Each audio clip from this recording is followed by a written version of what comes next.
তুরস্কের president Erdogan সবসময় সাহসী মন্তব্যের জন্য পরিচিত। সেজন্য বিশ্ব রাজনীতিতে তার মন্তব্য নিয়ে চলে তুমুল তর্ক-বিতর্ক। সাম্প্রতিক সময়ে তার করা একটি মন্তব্যকে ঘিরে আলোচনায় রয়েছেন তুর্কি প্রেসিডেন্ট।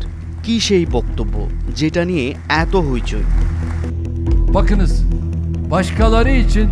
তুর্কি প্রেসিডেন্টের মতে বর্তমানে বিশ্ব রাজনীতির মঞ্চে প্রভাব ফেলবার মতো বিশ্বনেতা রয়েছেন মাত্র দুজন, একজন রাশিয়ার প্রেসিডেন্ট ভ্লাদিমির পুতিন এবং অন্যজন তিনি নিজে।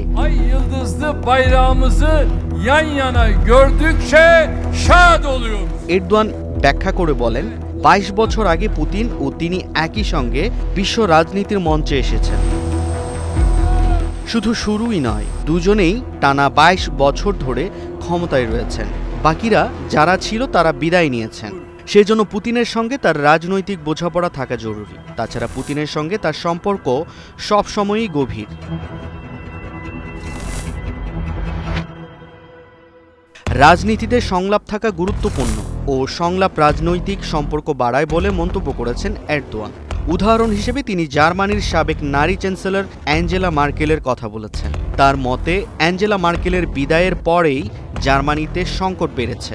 তবে তিনি জার্মানির আরেক সাবেক চ্যান্সেলর জেরার্ড শ্রোডেরকেও সম্মান করেন, কেননা শ্রোডের মুসলিমদের প্রতি সহানুভূতিশীল ছিলেন এবং রমজানে তিনি ইফতারে কখনো বিয়ার পান করতেন না। এরদোয়ান হঠাৎ কেন এমন মন্তব্য করলেন সেটা নিয়ে বিশ্ব রাজনীতিতে চলছে বিতর্ক। অনেকে বলছেন এটা এরদোয়ানের একটি কৌশল, যা দ্বারা তিনি তার শক্তিকেই তুলে ধরেছেন।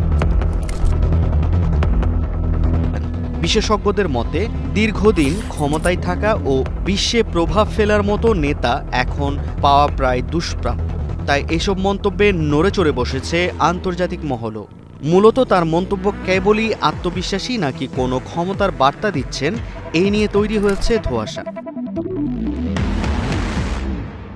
পুতিনের সঙ্গে এরদোয়ান বিশ্ব রাজনীতিতে নতুন মোড় আনার প্রয়াস চালাচ্ছেন কিনা, বিশ্ব রাজনীতিতে এই নিয়েই চলছে আলোচনা।